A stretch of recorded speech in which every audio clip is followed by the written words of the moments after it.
देखो पदार्थ की द्रव अवस्था क्या है? पदार्थ की द्रव अवस्था।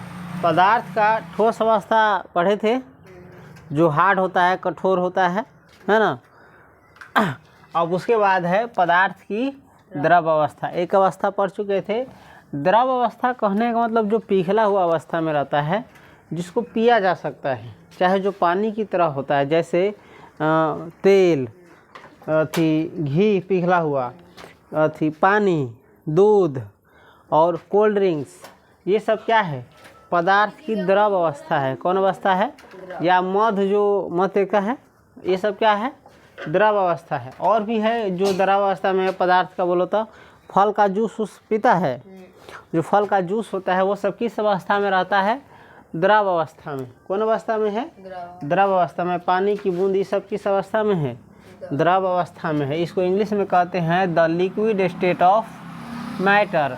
लिक्विड स्टेट यानी जो लिक्विड के रूप का हो। किसके रूप का हो? लिक्विड कहने का मतलब पानी जैसा, जैसे डीजल, पेट्रोल, ये सब अथी, तेल, घी और क्या है, कोल्ड ड्रिंक्स, दूध, मही, कढ़ी, ये सब क्या है? कौन अवस्था में है? लिक्विड अवस्था में है, यानी द्रव अवस्था में है। तो पदार्थ की द्रव अवस्था के बारे में देखते हैं क्या है। द्रव के कणों के बीच, किसके कणों के बीच? द्रव कहने का भी मतलब जो भी पीने योग्य चीज़ हो, है ना, जिसको पिया जा सके या जिसको लीटर में नापा या तौला जाता है, समझ गया।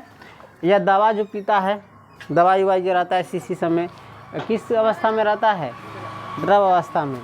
तो द्रव के कणों के बीच, सबका कण होता है, जैसे ईंट का हम कण बताए, बुकनी बुकनी करेगा तो वो सब क्या होगा?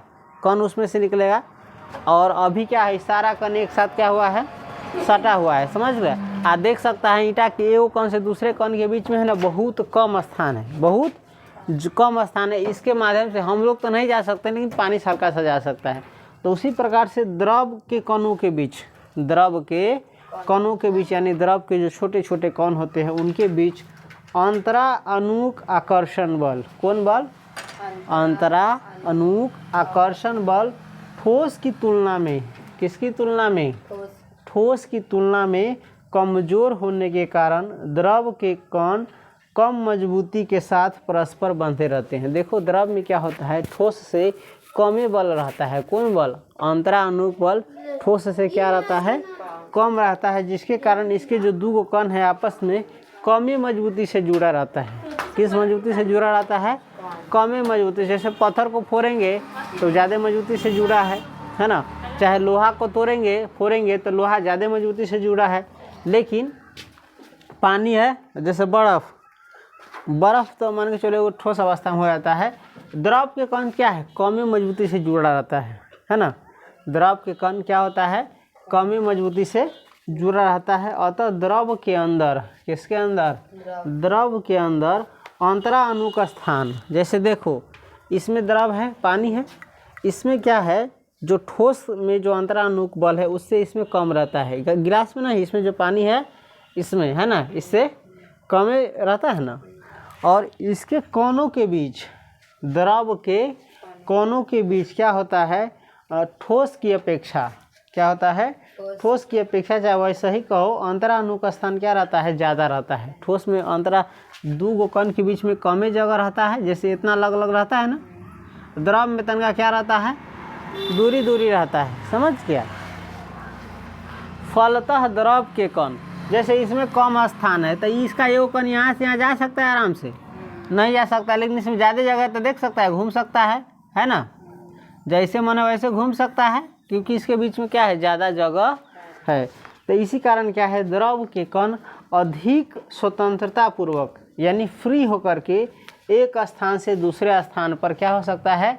जा सकता है, गमन करते रहते। द्रव के कण हमेशा क्या होता है? एक स्थान से दूसरे स्थान पर गमन करते रहते हैं, घूमते रहते हैं। किंतु अंतराअणुक आकर्षण बल है, लेकिन अंतराअणुक आकर्षण बल इतना कमजोरो नहीं हो, कमज़ोर भी नहीं होता है कि ये उसकी सतह को छोड़ करके इसमें से निकल करके बाहर चल जाए। अब देखो द्रव्य के सामान्य गुण आ जाते हैं। द्रव्य के, ये तो जान ली कि द्रव में क्या होता है? अंतराअणुक आकर्षण बल ठोस से कम होता है।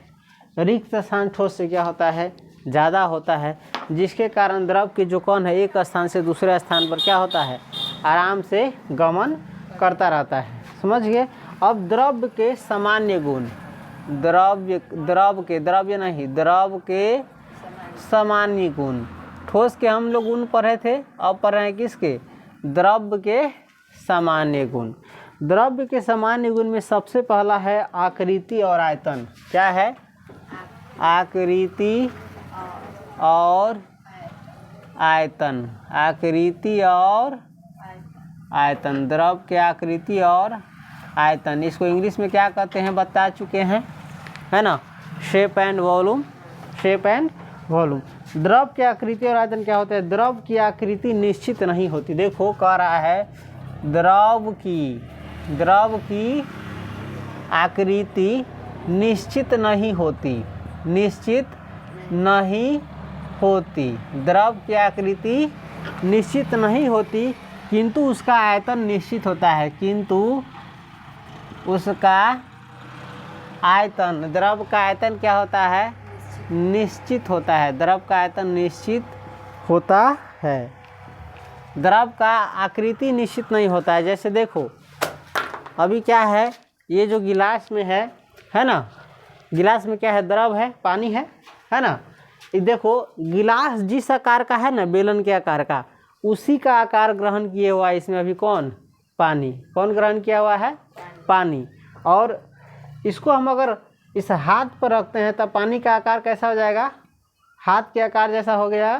फैलाएंगे तो ये फैल भी जाएगा, इसका आकार क्या हो जाता है, बदल जाता है।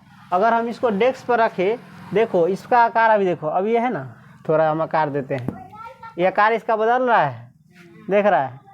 तनका ज़्यादा रहती तब पता चलता, देख कम है, ले देखिए आकार ऐसा रहा है, पानी के तेक लंबा आकृति रहा है, तेकर आकृति कथी हो जा रहा है, बदल जा रहा है। अभी बेलन के आकार में इतने दूर में कथी है, बंदी, अभी एक आकृति कथी हो गई। अगर डेस्क पर धरबै तो एक देखिए आकार क्या हो जाता है, अभी इसका आकार बेलन के आकार का है, अभी देखो ये कौन आकार का बन जाएगा, किसका आकार का हो गया। इसका आकृति हम ऐसे भी बदल सकते, देख रहा है, जैसे है बदल दिए। ईंटा का आकार बदलता है, ईंटा को यहाँ रखो तो वैसा ही रहेगा, कहीं भी रखो तो ऐसा ही रहेगा, लेकिन इसको जिस स्थान पर रखेगा वैसा बन जाएगा। समझ गया। अभी इसमें रखेंगे, देख रहा है आयत के आकार का खाँच है, अगर इसमें हम रखेंगे तो इसका आकार कैसा हो जाएगा, आयत के आकार का। समझ गया। तो द्रव का क्या होता है, आकृति निश्चित नहीं होती। द्रव का आकृति क्या होता है, निश्चित नहीं होता, किंतु उसका आयतन क्या होता है, निश्चित होता है। किंतु उसका आयतन क्या होता है, निश्चित होता है, निश्चित होता है। आयतन जानता है, आयतन जानता है, एकर जे लंबाई चौड़ाई ऊंचाई तीनों मिला के जो क्षेत्रफल होती है स्पेस में जगह छेके वाला, उतने जगह छेकते ही कहीं भी रखबी तो। चलो द्रव का क्या होता है, द्रव का आयतन निश्चित, द्रव की आकृति निश्चित नहीं होती, किंतु उसका आयतन क्या होता है, निश्चित होता है। याद रखना, कन्फ्यूजन मत होना। उसके बाद देखो द्रव को जिस बर्तन में रखा जाता है, द्रव को जिस बर्तन में रखा जाता है वह उसी बर्तन की आकृति क्या कर लेता है, प्राप्त कर लेता है। समझ गया। अभी हम पानी को रखे थे गिलास में, है ना, तो इसमें जो पानी है किस आकार का है, गिलास के आकार का है ना। अगर हम इसको त्रिभुज वाला आकार में कोई चीज़ रख दे तो ये किसके आकार का हो जाएगा, पानी त्रिभुज के आकार का हो जाएगा। यानी इसका आकार क्या हो रहा है, आकृति उसको कहा जाता है, ये क्या हो रहा है, बदल जा रहा है। अगर हम ऐसा कोई खाँच वाला पानी में बर्तन रख दे तो पानी का आकार ऐसा नहीं हो जाएगा, है कि नहीं है। अगर इसको हम मान के चलो ढक्कन में रखता है दवाई के शीशी उसी में, तो इसी के आकार का हो जाता है। तुम जिस चीज़ में रखेगा पानी का आकार वैसा ही हो जाएगा। यानी इसका आकार जो है, आकृति जो है, निश्चित नहीं होता है, फिक्स नहीं होता है। जैसे ईंट को रख दो, अगर इसमें रखोगे तो ऐसा ही रहेगा, इसमें रखो कठौता में रख दो तो ईंट जना तैसा रहती है, आकार यानी आकृति न बदलती। लेकिन ये द्रव की आकृति क्या होता है, बदल जाता है। द्रव की आकृति क्या होती है, बदल जाती है, किंतु इसका आयतन क्या रहता है, निश्चित रहता है। इसी कारण है इसका कारण यह है कि द्रव के कण एक दूसरे के ऊपर से क्या हो सकते हैं, फिसल सकते हैं और अंत में स्थिर होकर बर्तन की आकृति ग्रहण कर लेते हैं। चूँकि द्रव के कण एक दूसरे के और निकट नहीं आ सकते, द्रव के कण क्या होते हैं, एक दूसरे के और निकट नहीं आ सकते और न एक दूसरे से अधिक दूर ही जा सकते हैं, अतः द्रव के आयतन में कोई परिवर्तन नहीं होता। पिक्चर में तुमको दिखाया गया है, देखो ये पानी है ना, गिलास में रखा है तो गिलास की आकृति का हो गया, आकार का हो गया। कटोरा में रखा है तो कटोरा की आकृति का हो गया। शीशा वाला गिलास में रखा है तो उसके आकार का हो गया। समझ गया? तो यही कह रहा है, द्रव को जिस बर्तन में रखते हैं, द्रव को जिस बर्तन में रखते हैं वह वैसी ही आकृति प्राप्त कर लेता है। दूसरा गुण है इसका घनत्व। दूसरा गुण क्या है? घनत्व। घनत्व कल पढ़ाए थे, द्रव्यमान बटे आयतन, हाँ, उसको इंग्लिश में कहते हैं डेंसिटी। घनत्व देखो, द्रव का घनत्व उसके ठोस रूप के घनत्व से क्या होता है, कम होता है। देखो द्रव का घनत्व, द्रव का घनत्व उसके ठोस रूप के, उसके ठोस रूप के घनत्व से कम होता है। क्या होता है? कम होता है। देखो द्रव का घनत्व क्या होता है, उसके ठोस रूप से कम होता है। जैसे देखो पानी द्रव के रूप में है, अगर इसको ठोस रूप में परिवर्तित कर दोगे तो ये बन जाएगा बर्फ़। तो बर्फ़ का जितना घनत्व होगा उससे कम होगा जो पानी की अवस्था में रहता है उसका घनत्व। समझ गया? जैसे मीठा खौलाता है कढ़ाई में, तो वो पानी जब खौलता रहता है उसकी स्थिति में क्या रहता है, उसका घनत्व कम रहता है। लेकिन जब बांध देता है तो कटकटवा मीठा हो जाता है, चाहे लाई के साथ बनाया जाता है तो उसका घनत्व क्या हो जाता है, बढ़ जाता है। तो कह रहा है द्रव का घनत्व उसके ठोस रूप के घनत्व से क्या होता है, कम होता है। जैसे चीनी कहते हैं, मीठा जब बनता है तो उसको गर्म करके पानी जैसा अवस्था में रहता है उसको उस अवस्था में रखा जाता है, तो उस समय उसका घनत्व क्या रहता है, कम रहता है। लेकिन वही जब मीठा के रूप में परिवर्तित हो जाता है, मीठा का चेकी बन जाता है, तो उसका घनत्व क्या होता है, बढ़ जाता है। देखो किसी पदार्थ की ठोस अवस्था की तुलना में, किसी पदार्थ की ठोस अवस्था की तुलना में उसके द्रव की अवस्था में अंतरा अणु का स्थान अधिक होता है, इसीलिए द्रव का घनत्व ठोस से कम होता है। एगो ऑब्जेक्टिव याद कर लेना, द्रव का घनत्व ठोस से क्या होता है, कम होता है। द्रव का घनत्व ठोस से कम होता है। उसके बाद है संपीड्यता। 3 में क्या है, संपीड्यता। सब कल पढ़ाए थे। संपीड्यता, कंप्रेसिबिलिटी। संपीड्यता देखो, द्रव प्रायः असंपीड्य होते हैं। गुण में क्या है, द्रव प्रायः यानी नॉर्मली असंपीड्य होते हैं। क्या होते हैं, असंपीड्य, यानी द्रव को पिचकाया नहीं जा सकता है, असंपीड्य होते हैं। समझ गया? द्रव्य प्रायः असंपीड्य होते हैं। जैसे देखो हवा वाला मिठाई खाया है, हवा वाला मिठाई, अरे ये ना गुलाबी रंग के बनैले रहे छे, मेर के चीनी के पाक के, वो एतेक बड़का रहे छे। हाँ, सनपापड़ी एतेक बड़का रहे छे, आ ओकरा पिचका के इतना को बना दै छी, तो ओकरा कथी हो गेलै, ओकरा संपीडित कर सकता है, यानी सिकुड़ा सकता है। लेकिन द्रव को तो ओकरा ओकरे कहे छावा मिठाई, केकरा कहे छै। चलो आउ देखो तो पानी बड़का बड़का पानी में बानल, धिया पुता के खुश करे लगी रहे छै। धिया पुता समझ छी एतेका है, एतेक बड़का है, लेकिन वो इतने रहे छै, इतने चीनी के बनल रहे छै। देखी छी इतना चीनी के तरह बना के दे हो, 5 रुपया के लावा, अब तो 5 रुपया से कम में तना भी होते।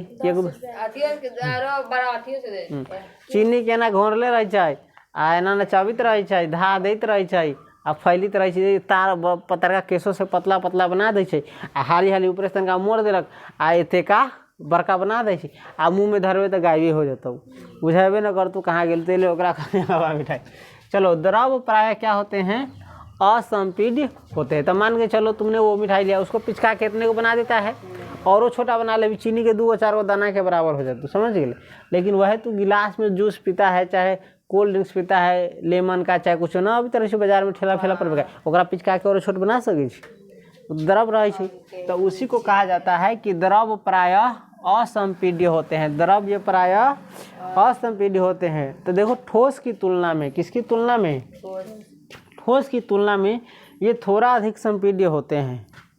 ठोस की तुलना में क्या होता है, ये थोड़ा अधिक यानी कम बेस क्या होते हैं, संपीड्य होते हैं। जैसे देखेगा दही पौरता हुआ अथी कुछ बर्तन तर्तन सब में, तब मान के चलो बर्तन ऐसा है, देखा दूध यहाँ तक ले तो भर के रखा रहेगा, और दही हो जाएगा हल्का कम में हो जाता है ना, तो ये क्या हो गया, वो संपीड्य हो गया। तो वही कह रहा है ठोस जो है ना नॉर्मली क्या होता है, असंपीड्य होता है, लेकिन द्रव्य प्रायः असंपीड्य होते हैं, लेकिन ठोस की अपेक्षा थोड़ा अधिक संपीड्य होता है, उसको संकुचित किया जा सकता है। इसका कारण यह है कि द्रव में अंतराणु का स्थान ठोस की तुलना में अधिक होता है। द्रव में स्थान 1 से 2 कण के बीच में कथी रहे छै, ज़्यादा रहे छै। तो यह जब ठोस अवस्था में बदले छै तो एक सब कण लग में चल अबै छै, है ना, देखिए छी। तो के कारण कथी होइ छै, हल्का सा संपीड़ित होइ छै। उसके बाद है चौथा गुण द्रवनांक और क्वथनांक। चौथा गुण है द्रवनांक और क्वथनांक। देखो हमने भी ये छठा में पढ़ा था, तो उस समय ये नहीं समझ में आ रहा था द्रवनांक क्वथनांक कथी कही। बच्चा को उतना समझने की क्षमता नहीं रहता है, तो उसको द्रवनांक क्वथनांक समझ में उतना नहीं आता। लेकिन थोड़ा सा सियान हो गया है तो इसको हम बताएंगे तो हल्का सा समझ सकता है। देख रहा है द्रवनांक में द्रव छुपा हुआ है ना, द्रवनांक में द्रव छुपा हुआ है। तो देखो द्रव के द्रवनांक, द्रवों के द्रवनांक, किसके द्रवनांक, द्रवों के द्रवनांक तथा क्वथनांक। द्रवों के द्रवनांक और क्वथनांक, द्रवों के द्रवनांक और क्वथनांक ठोस पदार्थों से, किससे, ठोस पदार्थों से प्रायः कम होते हैं, प्रायः कम होते हैं। ठोस पदार्थ से कम होता है इसका द्रवनांक और क्वथनांक। द्रवनांक और क्वथनांक का मतलब समझ गया ना। द्रवनांक का मतलब होता है मेल्टिंग पॉइंट, जहाँ से कोई पदार्थ पिघलना शुरू कर जाता है, और क्वथनांक का मतलब होता है बॉइलिंग पॉइंट। क्वथनांक का मतलब बॉइलिंग पॉइंट, जहाँ से कोई द्रव उबलना शुरू कर जाता है, यानी खौलना शुरू कर जाता है। तो द्रव में जो है ना, द्रव के तो द्रवनांक जो है क्या होते हैं, ठोस पदार्थों से कम होते हैं। याद रखना द्रवों के द्रवनांक, जैसे पानी के द्रवनांक ही है, ठोस पदार्थों से क्या होते हैं, कम होते हैं।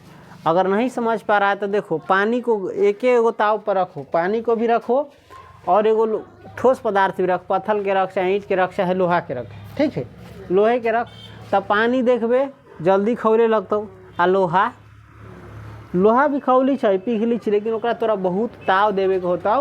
तब भट्टी में कभी गया हुआ तब देखेगा, चाहे जो थुरता रहता है, कभी कभी आता है बाजार में राजस्थान से पिघला के की खैर हाँ आ ना समझी से तो देख एल्युमिनियम के मूर्ति उर्ति बना के दे देते रहलू तुरंते। एल्युमिनियम के पिघला के लक्ष्मी जी, सरस्वती जी जो तू भगवान मांगते से देख कोई बार गरम करते रहे इतना कटोरा में, इतना अथी में, बाटी में, आ गरम करके ओकरा उछिल दै छी तो जैसन चाहबी वैसन आकृति बन जाइ छै। तो जे आकृति देखै छै लोहा के ऐसन गोल केना बनायल गेल, एकरा पिघलायल गेल है, ऐसन गोल जैसन केना बनायल गेल है, एकरा कथी कयल गेल है, पिघलायल गेली भट्टी में, आ भट्टी में पिघला के एकरा जैसन आकृति चाहले वैसन आकृति बना देले। तो खैर द्रवों के द्रवनांक ठोस पदार्थों से क्या होते हैं, कम होते हैं, यानी द्रव जो है ठोस पदार्थ से जल्दी खौलने लगता है।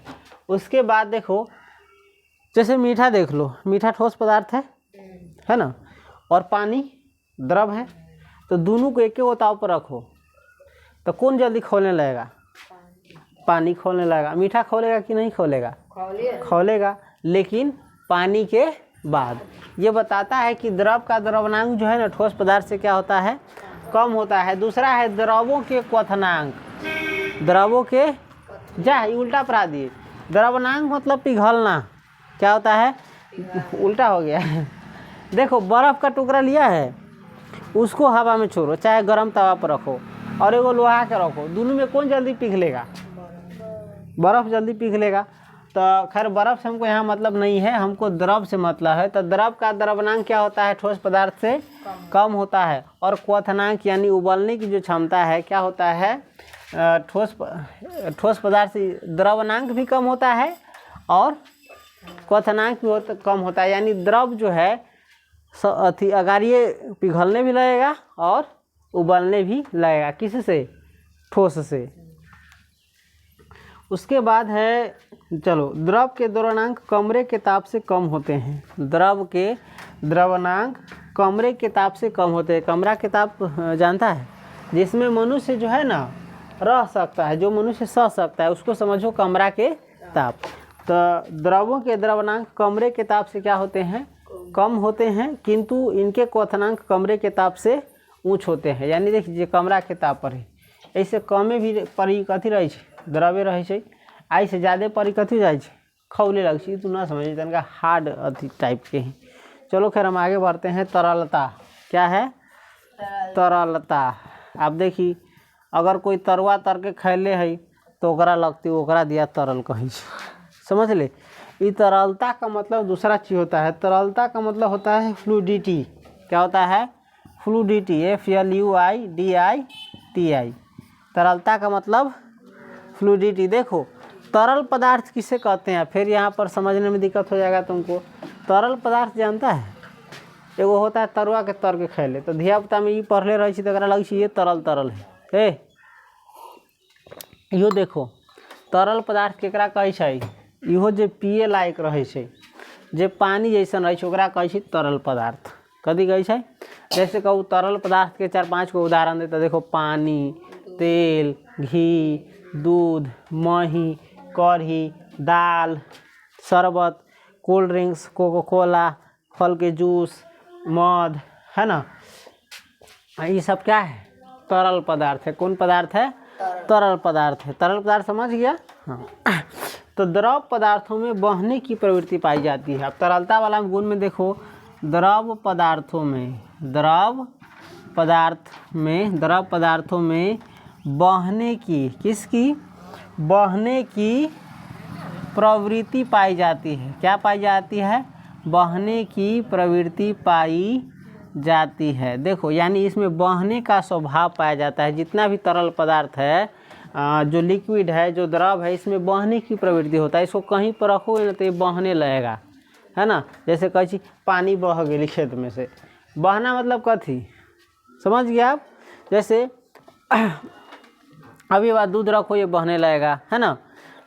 दूध रखो, क्या होने लगेगा? बहने लगेगा। पत्ता में दाल रखता है, दाल क्या होने लगता है? वो कमे दाल रखाना तो दाल कथी हो जाती? बह जाती। तो वही कहता है कि द्रव पदार्थों में क्या होता है? बहने की प्रवृत्ति पाई जाती है। यानी जितने भी द्रव पदार्थ है, जैसे तेल, घी, शरबत, चीनी के शरबत, कोल्ड ड्रिंक्स, फल के जूस, मध, पानी, ये सब क्या होता है? बहता है। दूध सभी क्या होता है? बहता है। इसमें कौन सा गुण पाया जाता है? बहने की।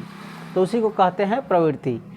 ठोस अवस्था की तुलना में द्रव अवस्था में अंतरा अणु का स्थान अधिक और अंतरा अणु का कर्षण बल कमजोर होने के कारण द्रव की गतिज ऊर्जा ठोस के कणों से ऊँच होती है। देखो ठोस अवस्था में जो है ना, ठोस अवस्था की तुलना में द्रव अवस्था में, किस अवस्था में? जब कोई पदार्थ द्रव के रूप में रहता है तो उसमें क्या होता है? अंतरा अणु का स्थान अधिक होता है। अंतरा अणु का स्थान अधिक होता है, यानी एक से दूसरे कणों के बीच में क्या होता है? ज़्यादा जगह होता है। और अंतरा अणु का कर्षण बल और एक दूसरे को बांध कर रखने की शक्ति क्या होती है? कम होती है, जिसके कारण द्रव के कणों की गतिज ऊर्जा जो होती है क्या होता है? ठोस के कणों से ऊंच होती है। फलतः द्रव में बहाव का गुण आ जाता है, जिसके कारण द्रव में बहाव का गुण आ जाता है, जिससे उसकी आकृति में परिवर्तन हो सकता है। द्रव में बहाव की प्रवृत्ति द्रव की प्रकृति पर निर्भर करती है। द्रव में जो बहने की प्रवृत्ति होती है ये किस पर निर्भर करती है? द्रव का स्वभाव कैसा है उस पर निर्भर करता है। उदाहरण के लिए यदि कमरे के फर्श पर, किसके फर्श पर? कमरे के फर्श पर, कमरा जानी सी ना, रूम में पका उका पर, कमरे के फर्श पर थोड़ा जल गिरा दिया जाए, थोड़ा जल गिरा दिया, देखिए गिलास से बा गिरी से पानी बह के दूसरा जगह चल जाए है ना। तो कमरे के फर्श पर थोड़ा जल गिरा दिया जाए तो यह फैलने लगता है और इसकी आकृति भी क्या होती है? बदलने लगती है। किंतु जल का कुल आयतन क्या रहता है? अपरिवर्तित रहता है। इसको नोट करो। तो इसके बाद हम पढ़ेंगे विसरण, पसरना। विसरण का मतलब पसरना, समझ गया? चलो, छठा गुण है कौन? विसरण। क्या है? विसरण। इसको इंग्लिश में कहते हैं डिफ्यूजन। देखो, द्रवों में परस्पर मिश्रित हो जाने की प्रवृत्ति पाई जाती है। द्रव में क्या होता है? मिश्रित हो जाने की प्रवृत्ति पाई जाती है। जैसे दूध में पानी को मिलाओ, मिल करके कहाँ चला जाएगा पता भी नहीं चलेगा। तो ये क्या हो गया है? दूध में पानी मिश्रित हो गया है, यानी उसका विसरण हो गया है, क्योंकि इसमें बहने का गुण होता है। इसमें क्या होता है? बहने का गुण होता है। तो अंदर अंदर मिल के कथी हो गए? एक दूसरे से मिल गए। कार्यकलाप देखो, 2 बीकर ले, देख सकता है 2 बीकर ए एवं बी ले। बीकर देख रहा है ना, इसे कहते हैं बीकर, गिलास के टाइप का जो है, बीकर ए बीकर बी, समझ गया? 2 बीकर ए एवं बी ले और उनमें चित्र अनुसार जल भर ले। देख रहा है पानी जितना भरा हुआ है इसके अनुसार क्या कर लो? पानी भर लो। ए वाले जल में, देख सकता है गिलास जैसा है, ए वाले जल में जो बीकर ए है ना, इसमें क्या है? इस जल में क्या है? सावधानी पूर्वक, कौन सी? सावधानी पूर्वक 1 बूंद स्याही दीवार के सहारे डाले। 1 बूंद स्याही किसके सहारे डालना है? दीवार के सहारे डाले। देखो, गिलास का ये जो है ना, बीकर का जो ये आती है दीवार, जैसे गिलास का होता है ना, घर का होता है, उसी प्रकार से गिलास का दीवार का रहा है। इस दीवार के सहारे क्या डाल रहे? 1 बूंद स्याही। 1 बूंद क्या डालना है? स्याही। स्याही का मतलब जानता है? आँख में काजल लगाने वाला नहीं, इंक। जैसे इसमें क्या है? स्याही है। तुम्हारे कलम में जो इंक है उसी को कहा जा रहा है स्याही। इसमें क्या डालना है? 1 बूंद स्याही डालना है। इसी प्रकार बीकर बी वाले जल में, बी वाले जल में क्या करना है? 1 बूंद शहद डाले। 1 बूंद क्या डालना है? ए वाला में स्याही और बी वाला में शहद। शहद यानी मध, शहद यानी मध डाले। जैसा कि चित्र 1.10 में दिखाया गया, जिस प्रकार से दिखाया गया है उस प्रकार से डाले। आप देखेंगे कि बीकर ए में स्याही तुरंत जल में फैल जाती है। स्याही जो है देख सकता है ये फैल रहा है तुरंत जल में। ऊपरी देख रहा है ना, ऊपरी तनका अथी हो गया है, ऊपरी दिख रहा है उसमें क्लियर फैल जाती है। जबकि शहद जल में बीकर के किनारे से होकर शहद की एक लकीर छोड़ते हुए नीचे जाने लगता है।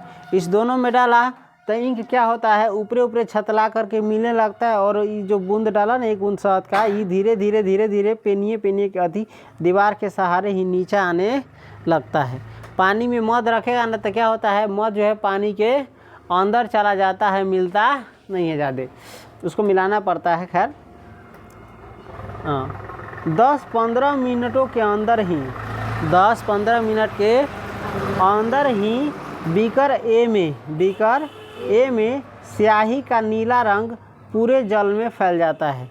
ब्लू कलर के में स्याही डाल रही, नीला कलर के, वो क्या होता है? पूरे बीकर में फैल जाता है। इसको देखो कहते हैं प्रायोगिक। क्या कहते हैं? प्रायोगिक। जो अभी हम बता रहे हैं उसको क्या कहते हैं? प्रायोगिक। इसका प्रैक्टिकल एग्जाम देना पड़ता है 10th में, कॉपी में भर करके, समझ गया? इसके विपरीत शहद को जल में फैलने के लिए, इसके विपरीत क्या है? शहद को यानी मध को जल में फैलने के लिए अपेक्षाकृत अधिक समय की आवश्यकता होती है। मध को पानी में घुलने में तनका ज़्यादा समय लगता है और इंक को क्या लगता है? कम लगता है, यानी स्याही को कम लगता है। शहद का घनत्व, किसका घनत्व? शहद का घनत्व स्याही के घनत्व से अधिक होता है। शहद का घनत्व क्या होता है? स्याही के घनत्व से अधिक होता है। देखेगा भी, एक बूंद इंक का लो और एक बूंद मध का लो तो ये मध ज़्यादा भारी रहता है। मध क्या रहता है? भारी रहता है। देखिएगा एक ही गिलास में 1 किलो हो जाता है ना, 1 किलो जोखे आता है। इसीलिए शहद स्याही की तुलना में बहुत धीमी गति से क्या होता है? मिश्रित होता है। इस कार्यकलाप से पता चलता है कि विभिन्न द्रवों के मिश्रण वेग भिन्न भिन्न होते हैं, यानी अलग अलग होते हैं। अब दूसरा कार्यकलाप देखो, 2 गिलास ले, 2 गिलास लो, एक गिलास में गर्म जल और दूसरे में ठंडा जल भर ले। 2 गिलास लेना है, एगो में गर्म जल भर लेना है और एगो में ठंडा जल भर लेना है।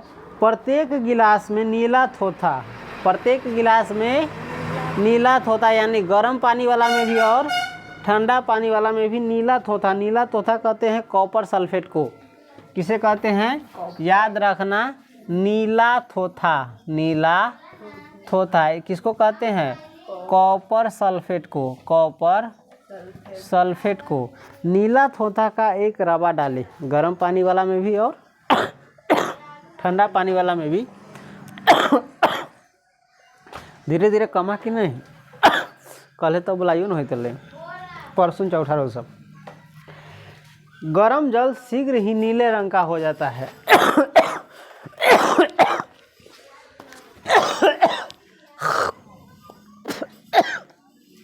बहुत कफ हो गए। गरम जल, कौन जल? सीधा बैठे ना, तनका बोरिंग क्लास ज़्यादा बचा रही तब ना। गरम जल जल्दी ही नीले रंग का हो जाता है, जबकि ठंडा जल काफ़ी समय के बाद नीले रंगों का होता है। इस कार्यकलाप से पता चलता है कि ठोस के कणों का विसरण का वेग उच्च ताप पर बढ़ जाता है। ठोस के जो कण होते हैं उसके विसरण का वेग यानी फैलने का वेग है, स्पीड जो है ताप पर क्या होता है? बढ़ जाता है, यानी गर्म होने पर बढ़ जाता है।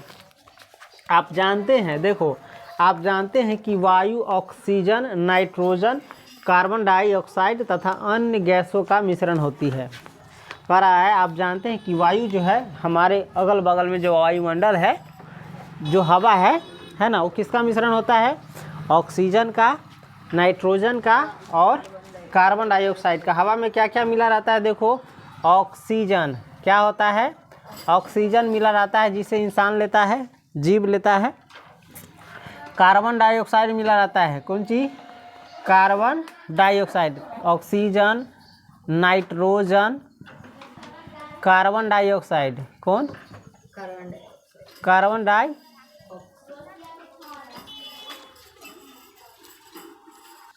चलो हवा में क्या मिला रहता है?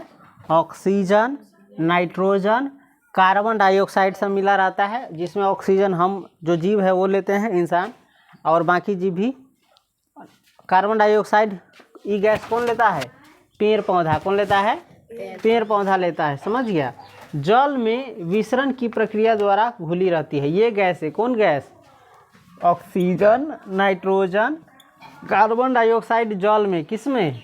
जल यानी पानी में विसरण की प्रक्रिया द्वारा। किसके प्रक्रिया द्वारा?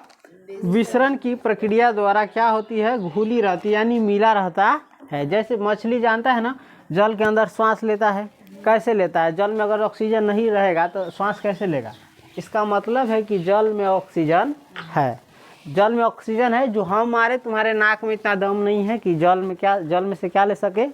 ऑक्सीजन ले सके, जबकि मछली के पास वो क्षमता रहता है, समझ गया। जल में विलीन ऑक्सीजन और कार्बन डाइऑक्साइड गैसों को क्रमशः जलीय जीव जंतु और पौधे ग्रहण कर जीवित रहते हैं।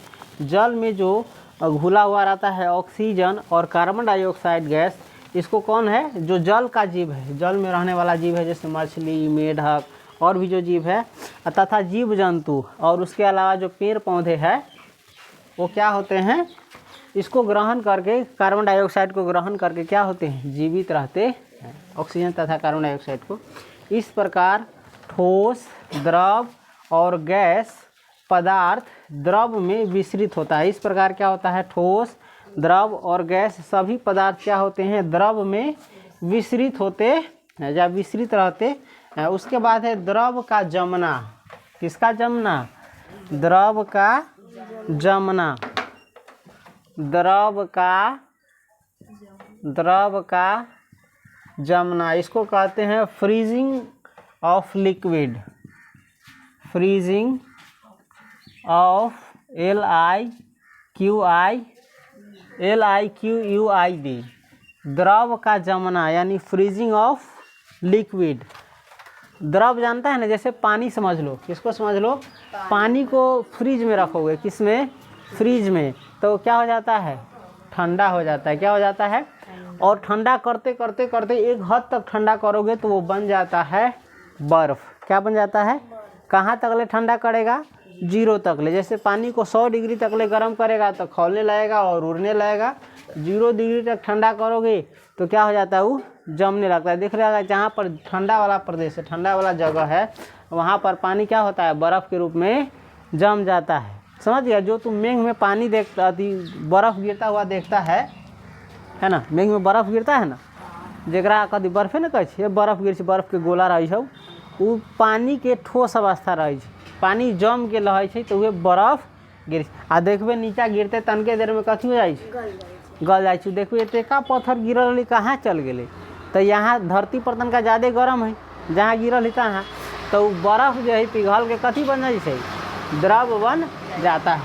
समझ गया। तो द्रव का जमना, जो गिरता है ऊपरी से बर्फ़, क्या रहता है, पानी का जमा हुआ रूप रहता है। चाहे उसको तुम जमा करके देखेगा, गिलास में भी रखेगा तो गिलास में देखेगा तनके देर में क्या बन जाता है, गल जाता है, पानी बन जाता है।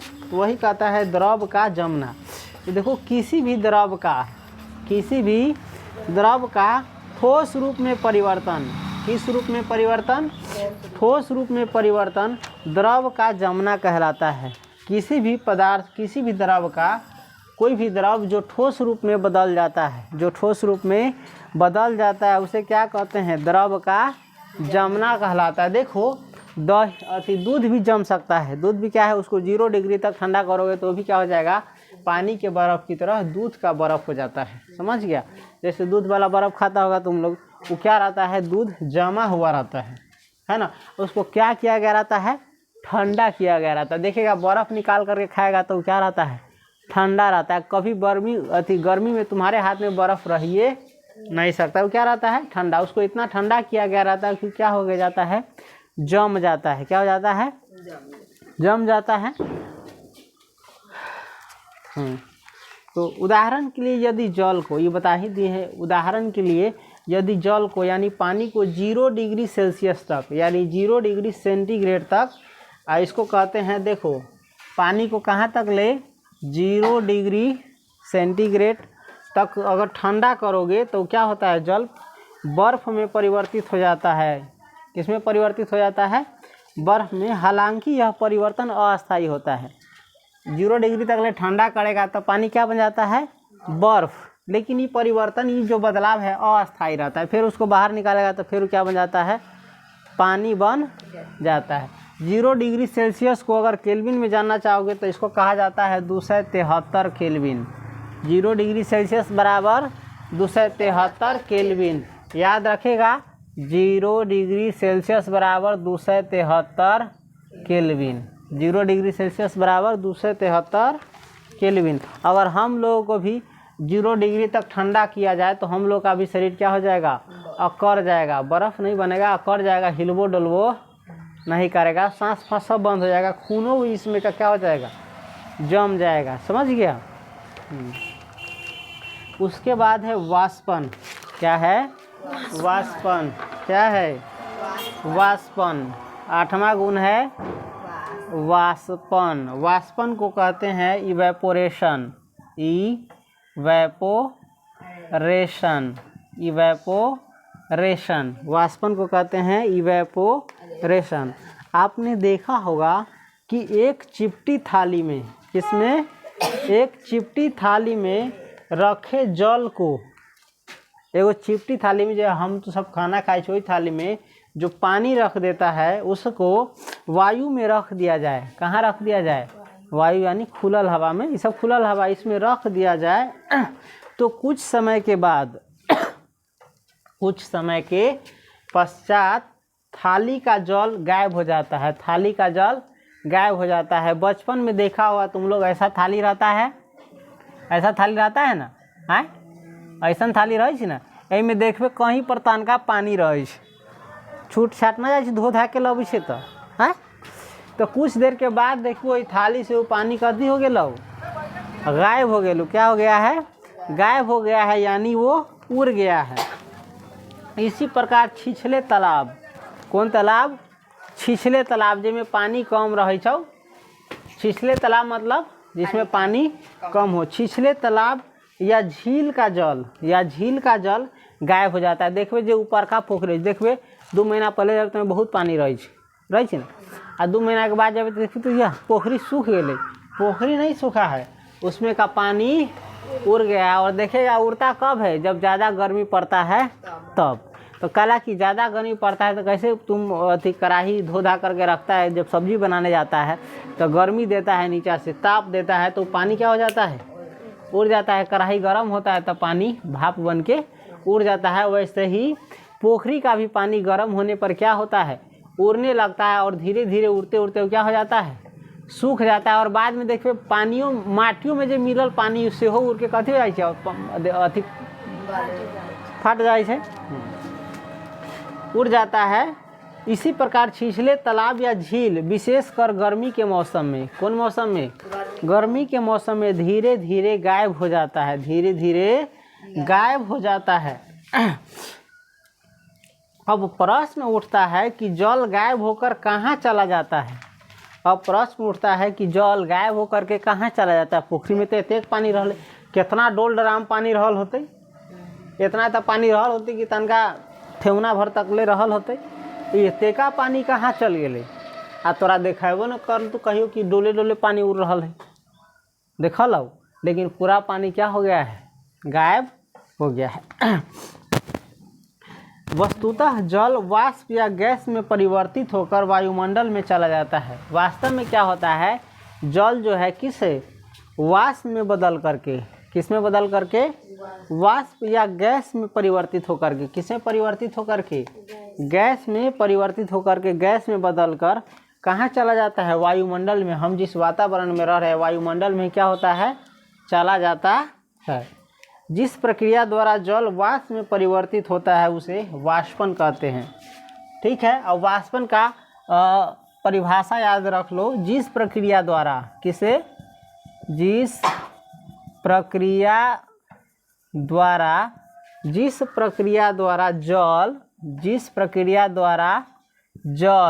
जल कहने का मतलब द्रव, कोई भी तरह हो सकता है, द्रव या पानी। जिस प्रक्रिया द्वारा जल वाष्प में परिवर्तित होकर, किस में परिवर्तित होकर के? वाष्प यानी भाप। भाप जानते हैं ना, पानी गर्म करता है तो जो उड़ता रहता है उसको क्या कहते हैं? भाप, चाहे उसी को कहते हैं वाष्प। वाष्प में परिवर्तित हो जाता, परिवर्तित होता है, परिवर्तित होता है, उसे वाष्पन कहते हैं, उसे वाष्पन कहते हैं। जिस प्रक्रिया द्वारा जल वाष्प में परिवर्तित हो जाता है उसे क्या कहते हैं? वाष्पन कहते हैं। वाष्पन की परिभाषा दे सकता है, कहेगा वाष्पन किसे कहते हैं? तो जिस प्रक्रिया द्वारा जल वाष्प में परिवर्तित हो जाता है, वाष्प में बदल जाता है, उसे वाष्पन कहते हैं। जैसे पोखरी का पानी कैसे गायब हुआ? वाष्पन के द्वारा। किसके द्वारा? छिपा यानी थाली का पानी तुम्हारा कैसे गायब हुआ? वाष्पन द्वारा। लेकिन ये तनका रहता है तो बुझेबे नहीं करता। अभी ये बात थाली रख दे आ साँझ में देखे तो सब पानी उड़ गए, चाहे रौदा में रख देते तो और जल्दी उड़ जाता है ना। अतः किसी द्रव का, फिर वो परिभाषा दिया हुआ है, अतः किसी द्रव का कमरे के ताप या द्रव के क्वथनांक के नीचे के तापों पर वाष्प बनकर धीरे धीरे वायुमंडल में जाने की प्रक्रिया वाष्पन कहलाती है। किसी द्रव का कमरे के ताप या द्रव के क्वथनांक जिस पर वो उबलने लगता है के नीचे के तापों पर वाष्प बनकर धीरे धीरे वायुमंडल में जाने की प्रक्रिया वाष्पन कहलाती है। देखो हम लोगों के शरीर से पसीना भी आता है, पसीना आता है। इसको अंत में हम कोशिश करेंगे संक्षेप में सारा चीज़ फिर से एक बारी क्या कर देना, दोहरा देना। हमारे शरीर से पसीना भी आता है और कुछ वक्त के बाद देखेगा वो पसीना शरीर पर से गायब हो गया है। कैसे गायब होता है? वाष्पन के कारण। किसके कारण? वाष्पन के कारण। अब कह रहा है वो कार्यकलाप करके देखने के लिए, प्रयोग करके देखने के लिए। कार्यकलाप यानी प्रयोग करके, जो तुमने पढ़ा है उसको क्या करके देखना है, प्रयोग करके। अभी हम सिर्फ थ्योरी कर रहे हैं, लेकिन अगर इसको हम प्रयोग करके देखें तो हो जाएगा कार्यकलाप या प्रयोग।